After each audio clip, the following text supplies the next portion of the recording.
2024 से पहले उत्तर प्रदेश में बड़ा सियासी भूचाल आने के संकेत मिल रहे हैं, जो कि समाजवादी पार्टी के अध्यक्ष अखिलेश यादव समेत पूरे इंडिया गठबंधन के लिए किसी बड़े झटके से कम नहीं होगा।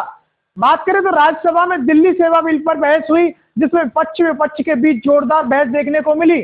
दोनों पक्षों की बहस के बाद में शाम को इस बिल पर वोटिंग हुई, लेकिन इस दौरान सपा के सहयोगी राष्ट्रीय लोकदल के अध्यक्ष और राज्यसभा सांसद जयंत चौधरी ने एक ऐसा कदम उठाया जिसने आने वाले दिनों में सपा की मुश्किलें बढ़ सकती हैं। राज्यसभा में दिल्ली सेवा बिल पर वोटिंग के दौरान में आरएलडी प्रमुख जयंत चौधरी सदन में मौजूद ही नहीं थे। उन्होंने बिल पर वोटिंग से एब्सटेन किया। सदन में भी चौधरी की गैर मौजूदगी में अब चर्चा का विषय बन गई है। आखिर में ऐसा क्या हुआ कि जयंत चौधरी सदन में मौजूद नहीं थे, वो भी ऐसे समय में जब बीजेपी के विरोध में बने गठबंधन इंडिया को अपनी मजबूती दिखानी थी और इस इंडिया गठबंधन की अग्नि परीक्षा के तौर पर भी देखा जा रहा है। हालांकि जयंत के करीबी ने कुछ और ही दावा कर रहे हैं। जयंत चौधरी के करीबी का कहना है कि आरएलडी प्रमुख जयंत चौधरी को कुछ जरूरी काम था, इसकी वजह से वो राज्यसभा में वोटिंग के दौरान शामिल नहीं हो पाए। लेकिन यह तर्क किसी के गले नहीं उतर रहा। जाहिर है कि सियासी गलियारों में जयंत को लेकर के कई तरह के सवाल उठने शुरू हो गए। सूत्रों के मुताबिक मैं बता दें, जयंत चौधरी इन दिनों बीजेपी के संपर्क में है।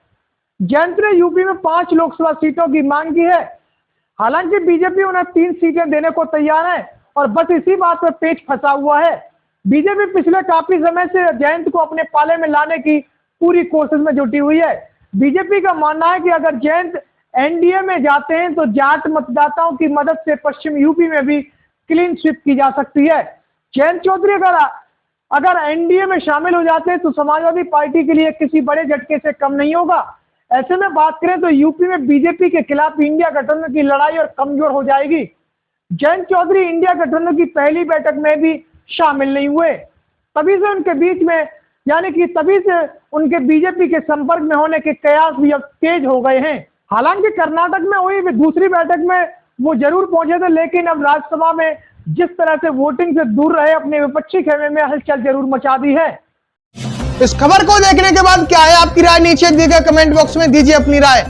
ऐसी तमाम बड़ी खबरों को देखने के लिए जुड़े रहिए हमारे साथ। खबर अच्छी लगे तो लाइक कीजिए और शेयर कीजिए, और हाँ, चैनल को सब्सक्राइब कर घंटे वाली बटन को दबाना ना भूलिए। फिर आते हैं आपके बीच कुछ खास खबरों के साथ। तब तक के लिए नमस्कार, जय भीम। समता न्यूज को सब्सक्राइब करने के लिए दबाएं लाल रंग का बटन और घंटे वाली बटन को ऑल नोटिफिकेशन पर क्लिक करें। चैनल को जिंदा रखने के लिए नीले रंग का ज्वाइन बटन दबाकर चैनल को आर्थिक सहयोग करें।